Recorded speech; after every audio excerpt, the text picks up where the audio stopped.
Move over to the next one here, talking about Jordan Howard, who's left the Philadelphia Eagles, now signed to the Miami Dolphins, that are still in full rebuild mode.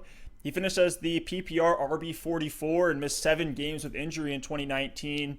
I see him as just kind of an insurance policy, a bridge running back. Obviously, the Dolphins are going to bring somebody in. You got to imagine they do with all that draft capital they have. Alex, what are your takes here on Howard?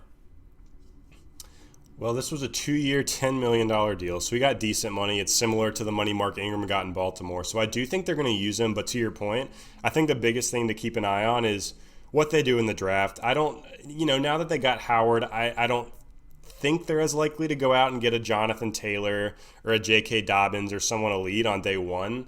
But I think there's still a pretty good chance they take someone in the mid-rounds. Maybe it's on day 2 and, the second or third round of the draft. But I think they do bring in somebody to try to kind of bridge that gap and to bring in with whatever quarterback they end up taking to look towards the future. But the interesting thing about Jordan Howard, he's still only 25 years old. It seems like he's been around forever, but he's still super young. He showed a lot of talent and upside in 2019.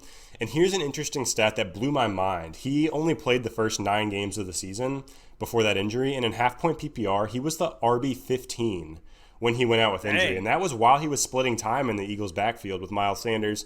And I know Miles Sanders was kind of getting ramped up at that point as a rookie, but that was on only 13 carries a game. He's only getting 1 reception a game. We know he doesn't really have the receiving skill set, but he was getting it done. So, my expectation for Jordan Howard is a low-end RB2 or a flex, just because I think the Dolphins' offense isn't going to be as good as the Eagles' was. I don't think the offensive line is as good. I don't think there's going to be as much room to run, and I don't think the touchdown volume is going to be there. And then from the receiving side, we know he doesn't really give you a ton of cushion or baseline, in PPR, half PPR formats, just because he doesn't catch a ton of passes. So I think if Miami does end up drafting a running back at some point, then Jordan Howard's a running back 2 or a flex or a guy you can play if you need to, but he's not going to be someone that you want to have locked into your lineup every week.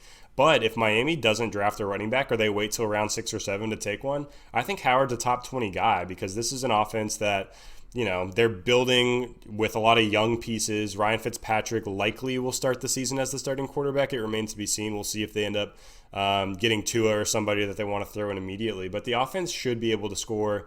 They shouldn't be as bad as they were last year, at least through the first half with Josh Rosen. So I think the efficiency for Howard will decrease compared to last year, but the usage will increase. I think he'll get more than 13 carries a game, especially early on. And one last piece on that offensive line, the Dolphins' O-line, according to Football Outsiders' run blocking grade, was dead last in the NFL in 2019. So there's definitely not going to be a ton of running room. Jordan Howard's a north and south guy, but maybe he can squeeze out like 3.5, 4 yards per carry and get some more attempts to give him some value. But Steph, what do you think? Do you like Jordan Howard at all? Do you think he's a guy you can rely on as an RB2, or is he more of a flex type play for you? He's a low-end RB2 for me as it stands right now. I'm definitely more interested in him earlier on in the season. He's averaging 55 yards per game when he was splitting carries over the last 2 seasons in Philly. You kind of like that, with some obvious variance in there depending on game script. But at 4.4 yards per attempt in 2019 and 6 touchdowns in that short sample size of games, I could see Howard being one of those guys that, is getting you 40 to 70 yards a game. Some of the games, kind of like he was having towards the end of his stint with the Bears, where he can have those 2 touchdown games. They're going to give it to him on the goal line.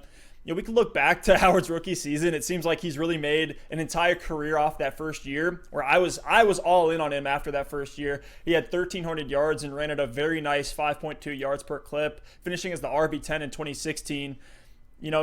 His usage is so contingent on who they bring in.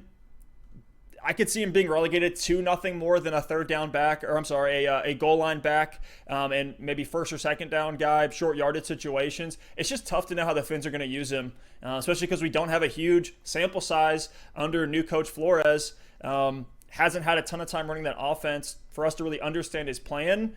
Especially looking at last year when we had half a season of Kenyon Drake, the Kalen Ballage experiment, and then the intern Patrick Laird coming in hot towards the end. Yeah. But nothing really else to say here on Howard, I don't think. So let's go ahead and move on.